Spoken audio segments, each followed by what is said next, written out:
সাধারণ শিক্ষার্থীরা কেন শিবিরকে বেছে নিল এটা হয়তো বা সাধারণ শিক্ষার্থীরা সকলে মিলে ভালো বলতে পারবে। অবশ্যই তারা সেই জায়গাটা করে নিতে পেরেছে বলেই হচ্ছে যে সাধারণ শিক্ষার্থীরা শিবিরকে বেছে নিয়েছে। এর আগে আমরা দেখেছি যে হচ্ছে মানে বিগত যে আরও 4টা মেইন ইউনিভার্সিটিতে হয়েছে সেখানেও হচ্ছে শিবির প্যানেলের একটা হচ্ছে নিরঙ্কুশ বিজয় অর্জন হয়েছে। সেখান থেকেও হয়তো বা হচ্ছে যে তাদের প্রতি একটা আস্থা এসেছে তাদের কাজ দেখে, প্লাস হচ্ছে অন্যান্য প্যানেল যারা হচ্ছে প্রার্থী ছিলেন তারা অবশ্যই যোগ্য ছিলেন, কিন্তু হয়তোবা তাদের তুলনায় শিবিরের প্রার্থীদেরকে তাদের একটু বেশি যোগ্য মনে হয়েছে, দ্যাটস ওয়াই তারা ভোটটা দিয়েছে। মানে ফলাফলে বোঝা যাচ্ছে। তো আশা করি যে হচ্ছে এটা সবাই মেনে নেবে আজকের রেজাল্টটা।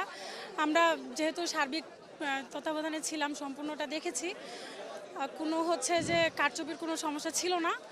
ওভারঅল একেবারে একটা সুষ্ঠু নির্বাচন আমরা পেয়েছি। যদি কেউ অমান্য করতে চায় তাহলে ধরে নিতে হবে সেটা তাদের হচ্ছে একেবারেই পার্সোনাল কোনো মানে চিন্তাভাবনা থেকে এটা করেছে।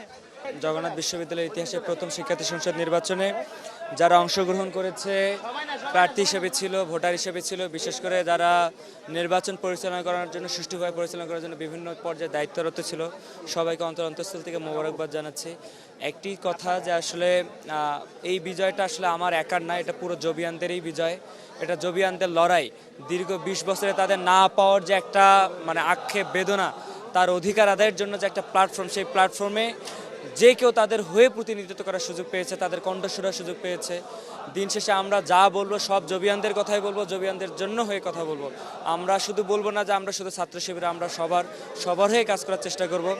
আনন্দের উত্তরটা হচ্ছে এক কথায় যে আমরা যতটুকু কমিটমেন্ট করেছি ততটুকু বাস্তবায়নের চেষ্টা করব। ধন্যবাদ।